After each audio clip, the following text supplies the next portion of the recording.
माणसाला दिलं पाहिजे.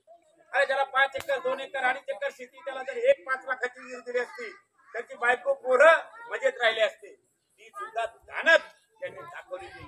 सगळं काही राजकारण, मुलगी बघायला जायचं त्यात राजकारण, काही जेवायचं असेल त्याच्यात राजकारण, चालायचं असेल त्याच्यात राजकारण, लग्नात गेले तर त्याच्यात राजकारण, मोतीत गेले तर त्याच्यात राजकारण, कुठं काही बसले तर तो माझ्याकडे बघितलं नाही, हराम करा तू माझा नाही, त्याच्यात राजकारण. अरे सगळं काही राजकारण करत असेल तर एक दिवस तुम्हाला खाज सुटणार आहे. आज ती तारीख जवळ आलेली 13 तारीख, यांना सगळ्याला खाजा सुटलेला आहे. तुम्हाला सांगतो यांचं आता कधीही चांगलं होत नाहीये. आणि तुम्हाला सांगतो मान्य कल्याणराव काळे हे 2 लाख मताच्या पुढे आज विजय झालेले हे आजपर्यंत मलाही वाटत होतं बरोबर एवढा मोठा मतदारसंघ काय होईल कसं होईल. तर तुम्ही सगळीकडे फोन करा, सोशल मीडियाच्या माध्यमातून या फोनच्या द्वारे तुम्हाला आज पैठणची माहिती मिळते, सिल्लोडची मिळते, फुलंब्रीची मिळते, जाफराबाद भोकरदनची मिळते, जालन्याची मिळते आणि बदनापूरची मिळते. आणि नेत्यांना काही सांगितलं तरी तुम्ही आता निवडणूक हातात घेतलेली आहे. तुम्ही म्हणता हा काल तर भाषण केलं बेबी पासून, आज कसं काय पाणी जिरलं, पाणी मुरलं तुझ्यामध्ये. आता तुम्ही सुद्धा हुशार झालेले आणि म्हणून जनतेने हातात घेतलेली ही जनता या वेळेस ज्या दादाने तुम्हा आम्हाला आणि त्यांच्या कार्यकर्त्याला भारतीय जनता पार्टीला आणि बुजुर्ग माणसाला चकवा देण्याचं काम केलेलं आहे. आता जनतेनं ठरवलं आम्ही तिकडच राहू, झेंडा आणि दांडा त्यांचाच राहू द्या, गाडी त्यांच्याच पुरू. आणि 13 तारखेला मान्य कल्याणराव काळेचा पंजा दाबू. त्यांनी आम्हाला जसं चकवलं तसं 13 तारखेला आम्ही गुपचीत खाऊ त्यांचं मटण आणि दाबू पंजाचं बटन. असं ते जनता ही करणार आहे. ही काळ्या दगडावरची पांढरी रेगे मित्रांनो.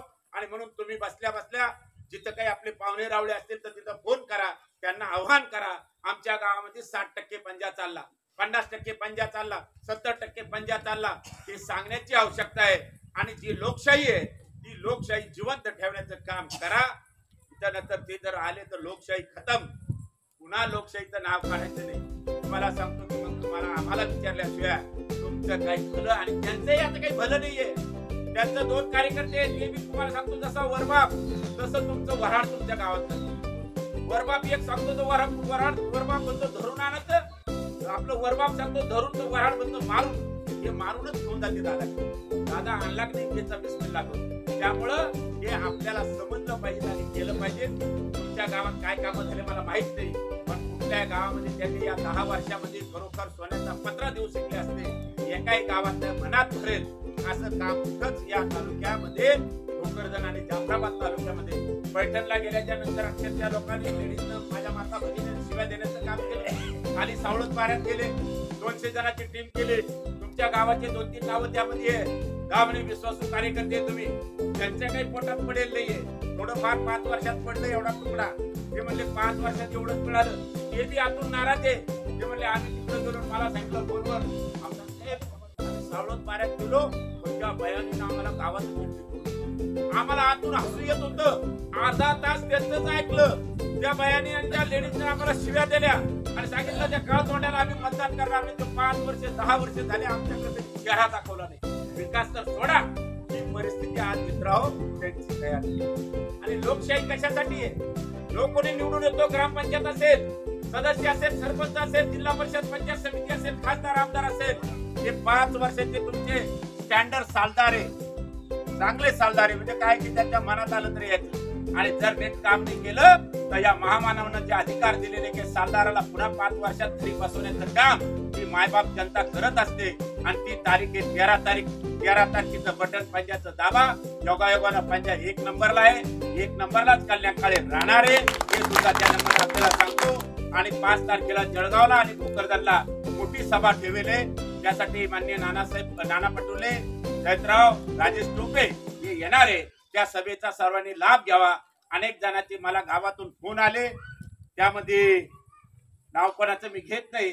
फार तापेल गडी होता. जसा एखादं काही बनवायचं असेल कुऱ्हाड बिराड काही, त्याचं काय ते तापवल्यावर हातोडा मारला की ते लोखंड लांबतं, इतका तापेल होता. म्हणलं मी जरा शांततेने घेतो. आता 10 वर्षात मला आता पहिला चंद्रकांत दानवे मी सरपंच राहिलो. पहिलं कसं होतं की घरी किंमत नव्हती, माझ्याकडे किंमत होती. ते चुकलं जरा माझं. मी त्या दुरुस्त्या केल्या आता पावले साहेब, अनेक दुरुस्त्या झाल्या. असं काही समजू नका तुम्ही, काहीच कळत नाही. सगळं काही मला कळतंय. फक्त अंगावर शिंतोडे उडणार नाही, चांगलं वागेल हा वृत्त पुंडलिक हरी दानवेकडून आम्ही घेतलेलं आहे आणि तेच काम आम्ही करतोय. कुठल्याही गावात आणि कुठल्याही तांड्या वस्त्यावर पाठवा, तिथं 10 लोक. आणि जे पदावर असतो, मग आता पदावर राहिल्याने लोक, आता नवनाथराव पदावर आहे, पदावर असल्यावर नमस्कार होतो, पद गेल्यावर जो नमस्कार होतो तो नवनाथरावचा नमस्कार आहे. मी ज्या पदावर होतो तेव्हा मला सगळेच नमस्कार करत होते, आणि पडल्याच्या नंतर जो नमस्कार होतो तो चंद्रकांत पुंडलिकराव दानवेचा होतो. आज रावसाहेब दानवेला जो नमस्कार होतो, संतोष दानवेला जो नमस्कार होतो, तो पदाला होतो. तुम्हाला माहिती आहे शनी महाराज कुठे होते? शनी महाराज तालुका जिल्ह्यात शिंगणापूर. शनी महाराजाला आपण सगळेजण जातो. जाता कुणी काय हौसा कुणाला कधी? कोण कोण जातीवर हात करावर? जे गेले नाही त्याच्या पाठीमागे शनीच. तर शनी महाराजाला तिथं जातो आपण आणि 1 लिटर तेल घेतो, अर्धा लिटर तेल घेतो आणि शनीच्या डोक्यावर टाकतो. बापा मला लागू नको, दुसऱ्याला शनी येऊ दे, पण मला कधी अजिबात माझ्या कुटुंबात आणि माझ्या घरात घुसू नको. आज तो शनी महाराजाकडे तिथं जातो. आपल्या तालुक्यात हे दोघं बाप बेटे शनी आहे. तर इथालचे उठते दादा, सगळं गाव 100% आपलं हे बी शनी आहे. त्यामुळे ह्या शनीला बाजूला करण्याचं काम 13 तारखेला सगळे जण जामुंदे परिवार आणि माझे सर्व 18 पगड जाती धर्माच्या लोकांनी करावा, जनतेने करावा, तरुणांनी करावा, माता भगिनींनी करावा.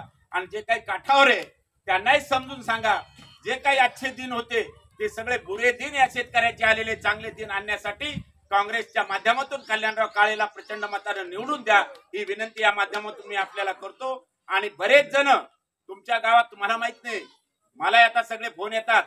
मला काल परवा खूप फोन आला, पण मी बाहेर जाफराबादला असल्यामुळे प्रवेश झाला नाही.